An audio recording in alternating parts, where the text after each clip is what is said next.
According to the United States surveillance summaries, 46% of all U.S. students and 62% of all high school seniors have had sexual intercourse. That means about 9 million U.S. teens have already had sex. Hi, my name is Grace Rosner. I'm 17 years old, and I am growing up in a world where teenagers are exploring their sexuality. Yeah, that's not something new. But I'm not here to convince you of whether or not you should approve of teens engaging in sexual activity. The fact of the matter is, we do it, we've always done it, and we will continue to do it. The real question is, how do we encourage teenagers to explore their sexuality in the healthiest way possible? Before we get started, I'd like to make a disclaimer. Because I was only given so much time to speak, and because there was little conclusive data inclusive of the LGBTQ community, what I'm talking about today is particularly hetero and cis-normative. That said, stick around after the show or email me, and I would be more than happy to engage in a more LGBTQ-friendly conversation. We live in an age still dealing with the ramifications of the sexual revolution. It's an age, optimists will say, of women liberated from their prison bars of chastity. But if this is our age, then we've jumped from the frying pan and into the fire. We've entered a brave new world full of unhealthy ideas about sexuality. In fact, all hookup culture does right now is ask teens to dehumanize each other and perpetuate the patriarchy. I know, that's a strong statement. So let me take you through my thought process. In a survey that I sent out to the faculty of my school and my parents' friends, responses to a question asking to describe hookup culture when they were in high school sounded similarly to this one. When I was younger, it was pretty toxic. Men's conquests were celebrated, and there was, of course, the brazen double standard of women being labeled sluts if they were more sexually active. A generation ago, engagement in sexual activity was a cultural negative for girls and a popularity boost for boys. But over the last few decades, as America grew less religious and feminism more prominent, this changed. Easy sex and hookups rooted in the freely dispensed love of the 1960s became more common, including on high school campuses. And somehow, along the way, hookup culture got the stamp of approval from feminism, claiming it provides an opportunity for equalization and empowerment. As Hannah Rosen, the co-host of the NPR radio program Invisibilia, states in her article, Boys on the Side, to put it crudely, feminist progress right now largely depends on the existence of hookup culture. But as a girl living and breathing this movement and culture, I have to ask, are my peers and I experiencing sexuality and teenage hookup culture as truly empowering? Oh, well, you saw what's coming next anyway. Evolutionary psychology is a field of science that applies Darwin's theories of evolution to human behavior. Evolutionary psychologists propose that men prefer short-term hypersexual physical relationships, while women, on the other hand, inherently prefer long-term emotionally committed relationships. But whether or not these stereotypes are actually innate is called into question by the fact that women's behavior, as explained seconds ago, has changed over the past few decades. And even more so, these stereotypes clearly laid out by evolutionary psychology and American society are not universal. All men are not emotionless pigs who dream about sex all day, and all women are not crazy over-emotional psychos. In a survey that I sent out, this time to my peers, in the second survey that I sent out to my peers, I asked teens to define hookup culture in their own words. Some responses were more lengthy and opinionated, but they all sounded similar. They all included how hookups were emotionless, hyper-physical, short-term sexual relationships.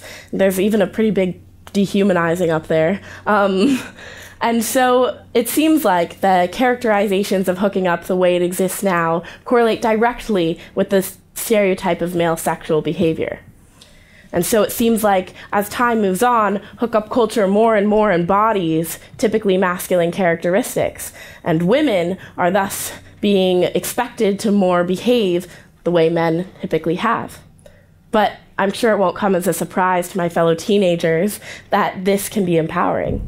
It should be empowering. I mean, we have overcome or are overcoming a huge barrier of valuing female chastity in our society and shaming women for being more sexually active.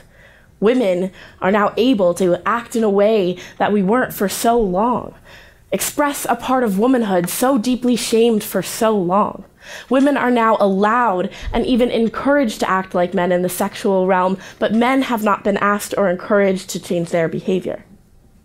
I continued to sit with this, perplexed over how it can be both empowering for a girl to express typically masculine characteristics, but also devastating to think that the reason it is empowering is because masculine characteristics equal power in our society and feminine characteristics equal powerlessness. And that was when I had an epiphany. Most, if not all, feminist movements have been with the goal of enabling women to publicly express masculine characteristics and not vice versa. And this is detrimental for many reasons, but to illustrate my point, let's look at legislative changes. Men could own property, women could not. Men could vote and express their needs in government, women could not. Men had the better, more powerful, respected lifestyle, and obviously the way to obtain equality was to give these same rights to women. But when we do this in culture, when we ask women to express typically masculine characteristics without simultaneously and as passionately asking men to express typically feminine characteristics, we are thus saying that masculine characteristics are somehow better, more powerful. Again, what happens here with feminism is the gap of power continues to grow. Women are gaining power because they are acting more like men. So even though your typical woman may feel more empowered, may seem more powerful, all she's really doing is morphing herself to embrace typically masculine characteristics. And this is good. It's healthy. It's moving her out of her box. But men are staying in theirs. And in that sense, nothing is changing. Femininity is still powerless, and women are inherently bound to it. So let me ask you this.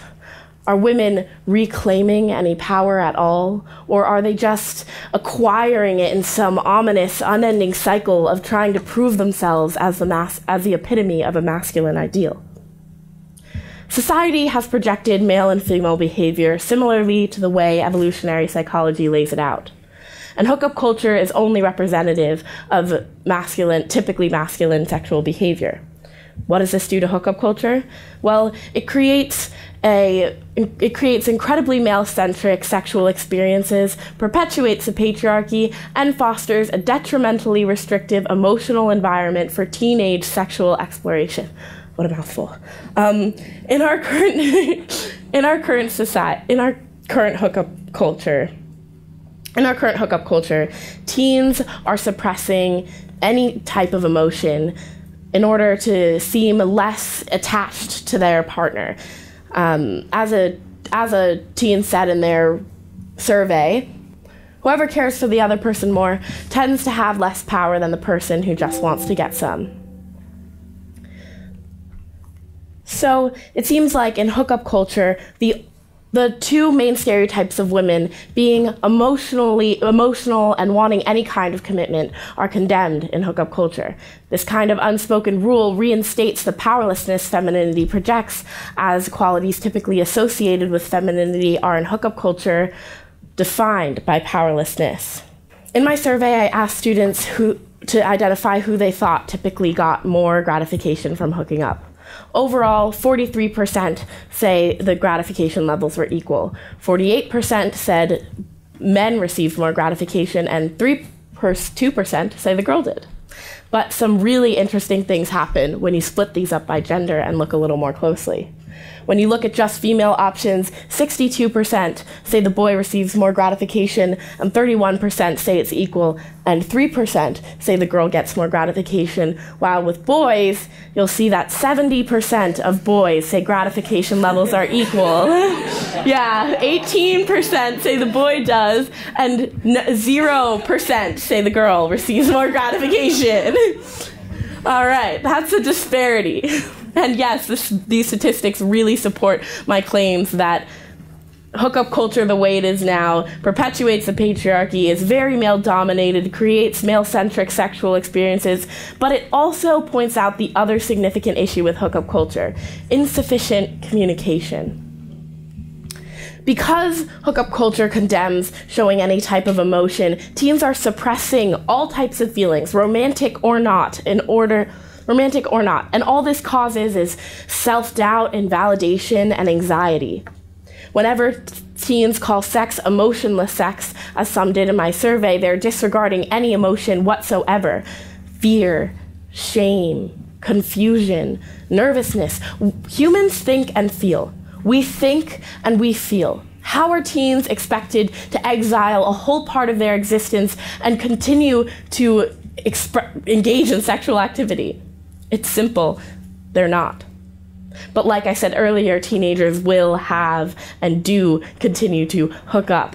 So how do we create a hookup culture that discontinues a cycle of feminine powerlessness, encourages healthy communication of emotions, and still takes into account the sexuality of teens? Well, I asked students in my survey to identify any change that could be applied to hookup culture that would make it healthier for them. And some responses were more lengthy as before, but the majority, and I mean the vast majority of responses, included creating opportunities for more communication of and consideration for people's emotions. Because hookup culture is so representative of male stereotypical behavior, sexual behavior, yet the majority thing that people would add to it in order to make it healthy are associated with femininity, it is clear that we need to mend these two stereotypes into one. Imagine a world where, during the encounter in the supply closet, the boy identifies his discomfort and the girl honors them. And then they hook up, and then they leave inconspicuously. And an hour later, the boy texts the girl and asks if she's okay. And she says no. And she says why? And he is compassionate. This is a healthy, powerful, and respectful relationship that takes into consideration the humanity and complex emotions of their partner surrounding sex. We live in an age still dealing with the ramifications of the sexual revolution. We live in an age still dealing with the ramifications of the sexual revolution. But let's stop dealing and start creating. So I invite you to begin encouraging the men and the women around you to start respecting and honoring the complex humanity and mind of boys and girls surrounding sex. And by doing so, join me as we give power to femininity and not just to women. Thank you.